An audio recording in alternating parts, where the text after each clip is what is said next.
Have you ever noticed that one woman in the Bible changed her name to bitter? But God never once called her that. By the end of this video, you're going to learn how to stop naming yourself by your pain and start reclaiming the identity that God never took away. In fact, this is how I personally went from feeling rejected, divorced, and spiritually disqualified to knowing I was still chosen, still loved, and still called. Listen, toward the end, I'm going to share a simple inner healing activation most people have never let themselves experience. But when you do it today, something will shift. So, dear ones, stay with me. If you're new here, this channel helps you heal spiritually, think progressively, and partner with God to manifest a whole, abundant life. So subscribe so you don't miss what's coming next. Now here's the lie that loss tries to tell you.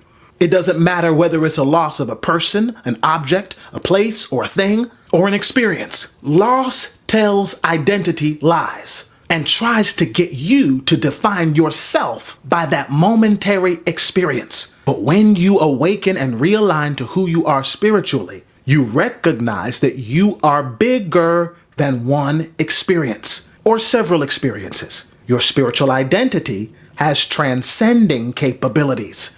What does that mean? The ability to go beyond an experience and become something that does not resemble that experience at all. In other words, you can manifest new realities because your true identity is not confined by a momentary experience. But it doesn't always feel like that. Not when you've encountered the loss or you're experiencing the grief. There's something grief does to the nervous system. We all know it doesn't just hurt. It literally tries to rewrite your identity. How? Loss whispers these kinds of things. You're forgotten, unlucky, not chosen anymore. But that's not the truth. And we've got to decide which voice is going to be heavier and stronger and weightier in our spirit and mind. Because if we don't watch it, we'll start agreeing with those words. And that's what happened to Naomi. She had just lost her husband. Not only that, she lost her sons. And in that culture, that definitely meant she lost her stability and provision and legacy. And when she walks back into town after these things, she says, "Don't call me Naomi, call me Mara, because the Almighty has made my life very bitter." She literally renames herself bitter. Now that's a natural emotion to experience when you have certain losses and traumas like that. But I'm so glad that wasn't the end of her identity and her story. And it doesn't have to be the end of yours either. But notice in that moment, she didn't call herself beloved. She didn't call herself blessed. Not after experiencing those things. She calls herself bitter. And so many of us do the same thing.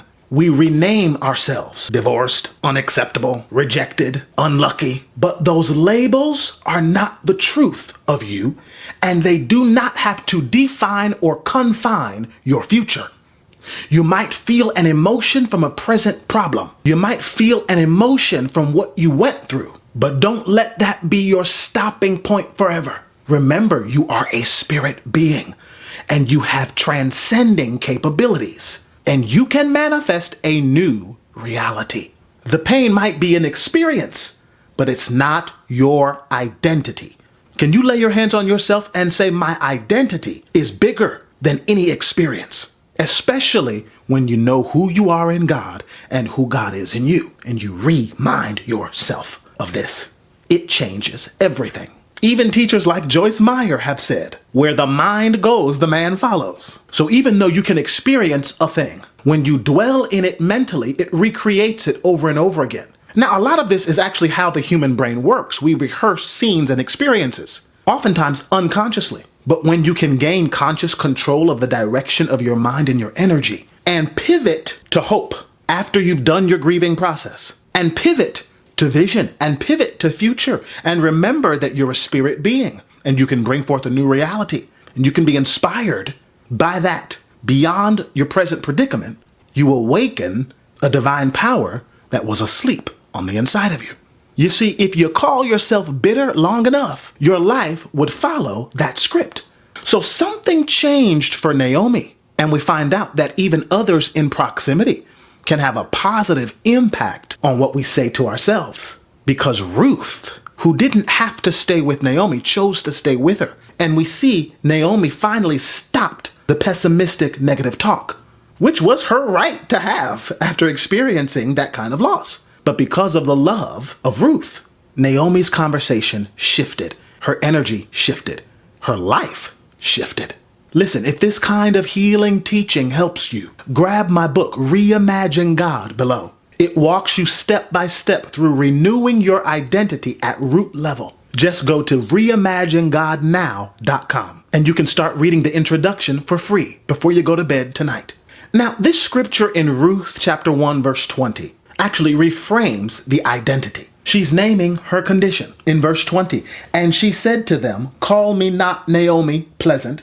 Call me Mara, bitter, for the Almighty has dealt very bitterly with me. So in other words, she put a label on her experiences as coming from the hand of God, which is debatable.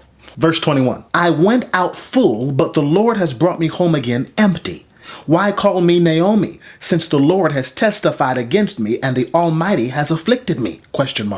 So notice she's got some ideas of God that are actually supporting and upholding her label of bitter. Thankfully, her story does not end there, and she realizes that God is still helping her as the story continues. And you see, that's what's wild.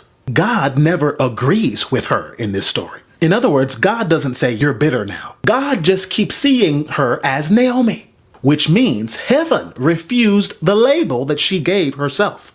And then God does something outrageous, even scandalous for that time and culture. Naomi actually becomes the grandmother of King David. Naomi was related to Boaz, who ended up marrying Ruth, the lady that chose to stay with Naomi. Ruth had a son, Obed, and Obed was considered like a son to Naomi, who later became the father of Jesse, and Jesse the father of the psalmist King David. Do you notice that right in the middle of her bitter season, things were aligning for her legacy to actually tell a story of royalty? It was like the worst season of her life, so she thought. Yet, even in that moment, there was the seed of divine royalty germinating in her lineage.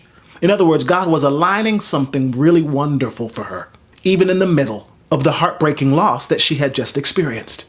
That tells us that there is glory even after a difficult story. And your present predicament doesn't define your possibilities. And your present challenge does not determine your future outcomes. And that causes us to ask the question, what if your lowest moment is actually repositioning you? This is the mystery we find in Romans chapter 8, verse 28. For we know that all things work together for good to those who love God and are called according to divine purpose. You have divine purpose in you. And when you say, God, I trust you with my life, I love you for being my source, the very life of my life, for designing me and creating me with divine design, and for the faith that I get to stir in my heart and my mind to manifest greater good. When you begin to align with your source like this, no matter where you are at right now, things can work out for good. All things can be used to work together for your ultimate good from this standpoint. Even that tough life chapter that you wanted to skip. Even teachers across traditions say the same thing. Deepak Chopra teaches that identity shifts when consciousness shifts. Neville Goddard showed that consciousness is the one and only reality, and that you must assume the feeling of the wish fulfilled. What was Neville saying there? That when you get into the state of having received the fulfillment of what you desired, your consciousness then begins to occupy that state, which shifts the energy that actually moves through your body. It'll shift your heart rate, your respiratory system, the thoughts that get placed in your subconscious, what you believe and think about yourself. All of these things begin to be rewired when you enter the place of fulfillment and satisfaction, and you activate your faith in these ways. Perhaps in prayer, through visualization, in your worship moments, in your meditation. These are all identity alignment practices. Even the scripture in Ephesians chapter 4, verse 24 show us, put on the new self.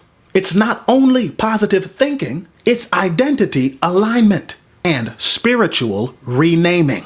You ask, how do you activate identity? Like this. Now, let's practice it. Close your eyes for a second, or just center yourself by taking a deep breath in and exhaling slowly.